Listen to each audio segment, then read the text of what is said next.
अस्सलाम वालेकुम my dear students, उम्मीद है कि आप सब ठीक होंगे। आज हमारा लेक्चर नंबर 6 है, financial statement analysis. Last lecture के अंदर हमने प्रॉफिटेबिलिटी रेशो जो है वो डिस्कस की थी। हमने बात की थी प्रॉफिटेबिलिटी रेशो को हम जो है वो दो पार्ट्स में डिवाइड कर सकते हैं, जनरल प्रॉफिटेबिलिटी रेशो और ओवरऑल प्रॉफिटेबिलिटी रेशो। तो लास्ट लेक्चर के अंदर हमने जनरल प्रॉफिटेबिलिटी रेशो जो है वो डिस्कस की थी। तो आज के लेक्चर के अंदर हम ओवरऑल प्रॉफिटेबिलिटी रेशोज़ डिस्कस करेंगे। तो सबसे पहले हम देखते हैं types of overall profitability ratios कौन कौन सी हैं।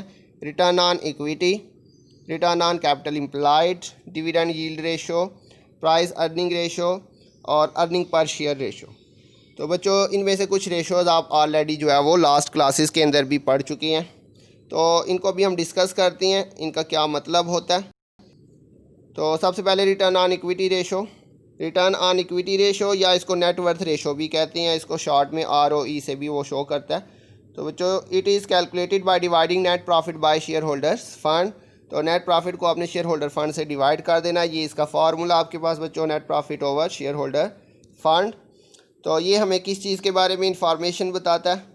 It show how much money is return to owners as a percentage of money they have invested in the company. तो ये रेशो हमें बताती है कि हमने जो अमाउंट इन्वेस्ट किया बिज़नेस के अंदर, उसके ऊपर हमें कितने % कंपनी जो है वो रिटर्न कर रही है। जो हमने इन्वेस्टमेंट की है उसके ऊपर हमें कितने % जो है वो कंपनी रिटर्न कर रही है, ये रेशो हमें बताती है। रेट ऑफ रिटर्न मतलब कितने % हमारी इन्वेस्टमेंट के ऊपर हमें कंपनी जो है वो रिटर्न कर रही है। The higher the percentage the more money is being return to investor. तो बच्चों, जितनी हमारी जो परसेंटेज है अगर वो हाई होगी तो इसका मतलब है कि कंपनी हमें हमारी इन्वेस्टमेंट के ऊपर ज़्यादा रिटर्न कर रही है। और अगर हमारी परसेंटेज जो रेशो आती है, आंसर आता है हमारे पास, अगर वो कम आता है दूसरी कंपनीज़ के मुकाबले में, तो इसका मतलब है कि हमारी कंपनी जो है वो as compare to other companies हमें कम रिटर्न कर रही है। तो इस तरह से हम जो है वो कंपनी को एवेल्यूएट कर सकते हैं अब उसकी जो प्रॉफिटेबिलिटी है, कि हमें ज़्यादा रिटर्न हो रहा है दूसरी कंपनीज़ के मुकाबले में या कम रिटर्न हो रहा है। उसके बाद नेक्स्ट है बच्चों हमारे पास return on capital employed. It is calculated by dividing operating profit by capital employed. Formula बच्चों इसका, रिटर्न ऑन कैपिटल एम्प्लॉयड का, operating profit over capital employed.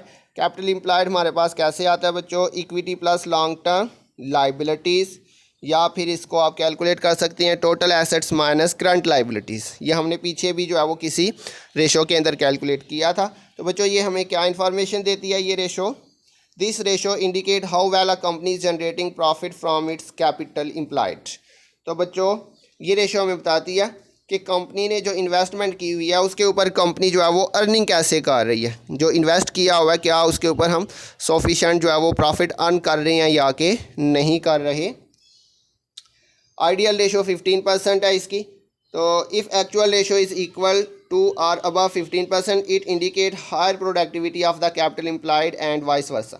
बच्चों, अगर हमारे पास 15% आंसर आता है या 15% से ज़्यादा आता है, इसका मतलब है कि हमने जो कैपिटल एम्प्लॉय किया हुआ है बिज़नेस के अंदर, हम उसके ऊपर जो है वो सफिशेंट जो है वो प्रॉफिट अर्न कर रहे हैं। और अगर हमारा आंसर 15% से कम आता है, इसका मतलब है कि हम अपने कैपिटल के ऊपर जो है वो सही तरीके से अर्निंग नहीं कर रहे, हमारी जो एफिशिएंसी है वो ठीक नहीं चल रही।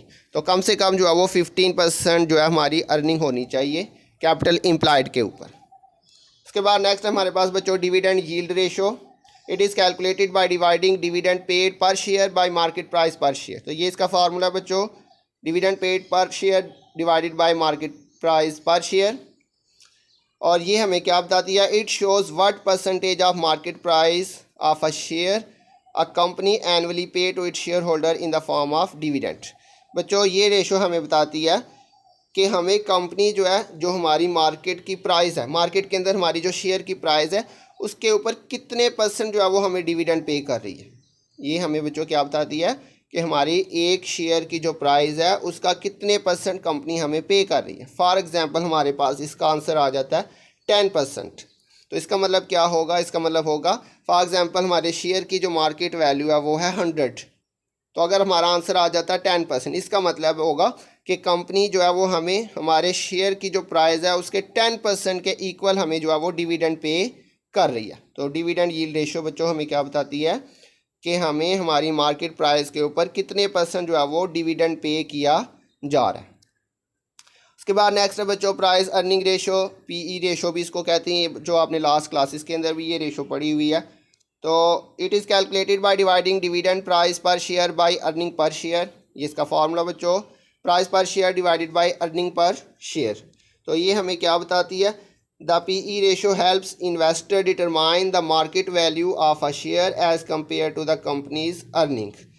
तो बच्चों ये रेशो हमें बताती है कि एज कम्पेयर टू अर्निंग, जो कंपनी की अर्निंग है उस लिहाज से जो कंपनी की शेयर की जो प्राइस है उस लिहाज से क्या जितनी अर्निंग है उस लिहाज से जो हमारी जो शेयर की प्राइस है क्या वो एक्सेप्टेबल है या नहीं, क्या हमारी अर्निंग, हमारी जो शेयर की प्राइस है वो अर्निंग के मुताबिक है या कि नहीं है। अगर बच्चों हमारे पास लिखा हुआ है high PE could mean that a stock price is high relative to earning, अगर हमारे पास जो पीई रेशो है वो ज़्यादा आ जाती है तो इसका मतलब क्या होगा, इसका मतलब ये हो सकता है कि कंपनी जो है जितना वो अर्न कर रही है उसके मुकाबले में कंपनी जो है वो शेयर की प्राइस ज़्यादा चार्ज कर रही है। मतलब कंपनी इतना अर्न नहीं कर रही जितना कि वो शेयर की प्राइस चार्ज कर रही है, मतलब शेयर की जो प्राइस है वो अर्निंग के मुकाबले में ज़्यादा है। तो हम इसको जो है कह सकते हैं ओवर वैल्यूड। यहाँ पे अगर हाई रेशो आती है पीई तो हम कह सकते हैं कि हमारी शेयर की जो प्राइस है वो क्या बच्चों, वो ओवर वैल्यूड है, मतलब कंपनी जो है वो अर्निंग के मुकाबले में हमसे शेयर की जो प्राइस चार्ज कर रही है वो ज़्यादा चार्ज कर रही है। और low PE might indicate that the current share price is low relative to earning.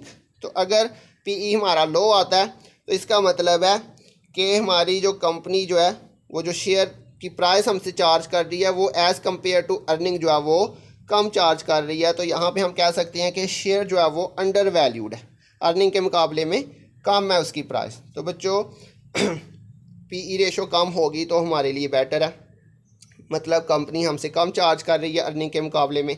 और अगर पीई रेशो हमारी ज़्यादा आ रही है इसका मतलब है company as compare to earning हमसे ज़्यादा प्राइस चार्ज कर रही है। और नेक्स्ट है बच्चों हमारे पास अर्निंग पर शेयर, ये भी आपने लास्ट क्लासेस में पढ़ा हुआ है। It is calculated by dividing earnings available to equity share holder by number of equity shares. तो ये बच्चों इसका formula earning available to equity share holder divided by number of equity shares. तो बच्चों ये रेशो हमें क्या बताती है, this ratio indicate the earning per equity share. ये रेशो हमें बताती है कि कंपनी एक शेयर के ऊपर कितना जो है वो डिविडेंड पे कर रही है, कितना प्रॉफिट कंपनी पे कर रही है। तो बच्चों इस रेशो को यूज़ करते हुए हम अपनी जो अर्निंग है उसको दूसरी कंपनीज़ की अर्निंग के साथ कंपेयर कर सकते हैं बिल्कुल ईजीली।